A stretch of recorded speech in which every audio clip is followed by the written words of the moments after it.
So let's talk about the new consumer reality, which is a conversation about value, trust, and choice. So I'm going to give some prompts today and kind of set the stage, and then we'll ask the questions. So there's some research that I looked at from McKinsey and others, and it shows that consumers are more price sensitive, less brand loyal, and more intentional, even in premium categories. Consumer studies show value now outweighs traditional brand loyalty, even among higher income consumers. So my question to the panel is, and Abby, I'm going to start with you. How has the definition of value changed in the marine industry? And how are you responding without eroding brand equity or aspiration? And you said two things to me. You said value equals confidence. Mm-hmm. And I loved this. You said when aspiration is rooted in experience rather than excess, value and brand strengthen and value and brand strength actually reinforce each other. Mm-hmm. So explain what you mean by that. I think you did it. No. You need to be here. So thank you. The confidence piece is the one that really resounds with myself, right? We have to give our consumer the confidence to make the purchase. And so it isn't about the access. It's not about the price even at that point. Am I confident to do this?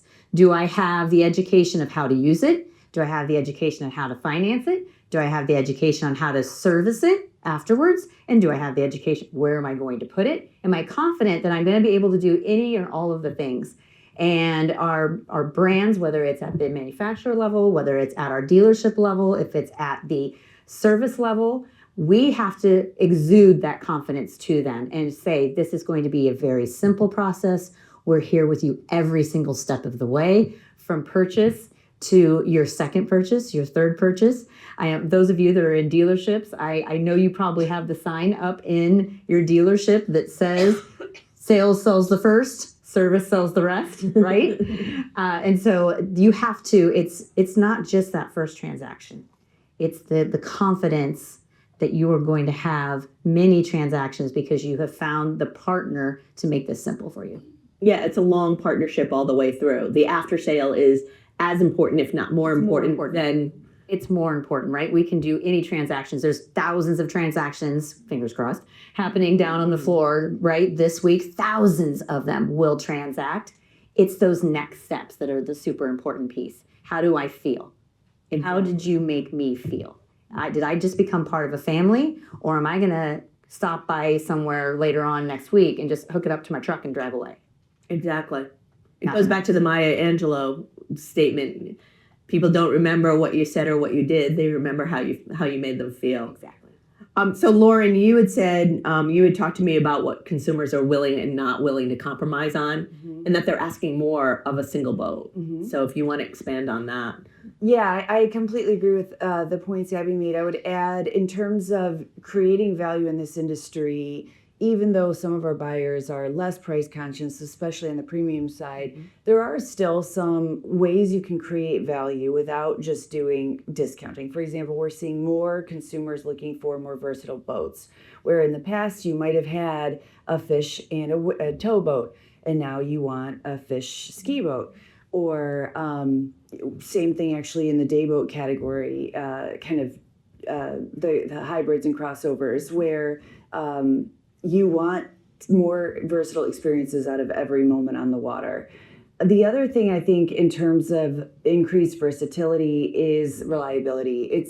It plays into the service and experience side, but even if you can afford to get into this industry, and even if you're very motivated, you also need the confidence that you're going to have a good experience, that the brand you chose isn't going to break down. And that's where I actually think long-term brand consistency really does create a lot of value. But the brand itself, just a name, is not enough right now for today's consumer. And frankly, I don't think that's ever going to be the case again. Yeah. And to that after sale, Michelle Daci, I know you're in here. We had this conversation yesterday. A friend of mine in the UK that's in marketing, she always says, how have you surprised and delighted your customers lately? And you have to think about that once they have the boat and they're a year, 2 years into the experience. And Natasha, that falls right into what you said to me, which is that feelings and emotions really play into the equation as much as quality and craftsmanship. Yeah, for sure. So I have a different approach because I'm I'm a builder.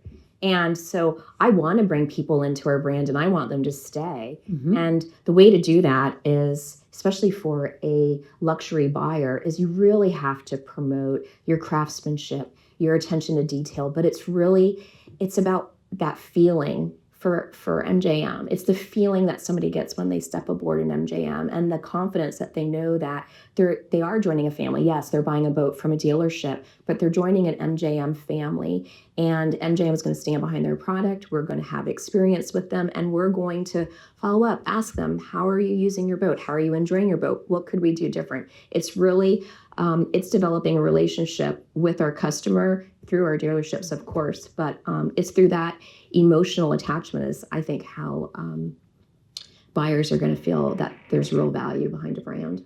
Absolutely. And Stephanie, you really reinforced what Abby said as well. You said people, and you put it in all caps, will invest if they have the support system that they need to succeed.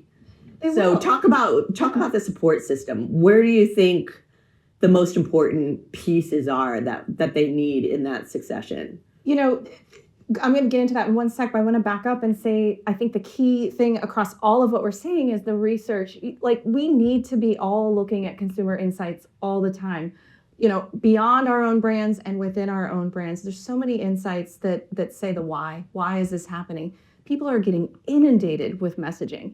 They're getting 4,000 to 10,000 advertising messages a day. Wow. Can you process that? That's crazy. They want a brand to be their everything, their go-to. Hold my hand, walk me through it, welcome me into your community. And, you know, aside from McKinsey, there's so many resources and data resources and insights that say people need that. They want that. It's going to keep them engaged. It's going to keep them coming back. So yeah, the value piece is critical. And the resources that you mentioned too, your database is your resource too. Yes. Your voice of your customer. Ask them.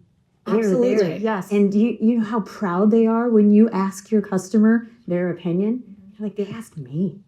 Yeah, they're recognized and they're heard, which is what every human wants. Yeah, exactly.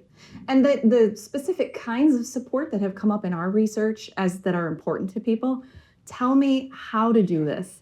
Tell me where to go, and create a community of folks that I can hang out with in this space and learn from.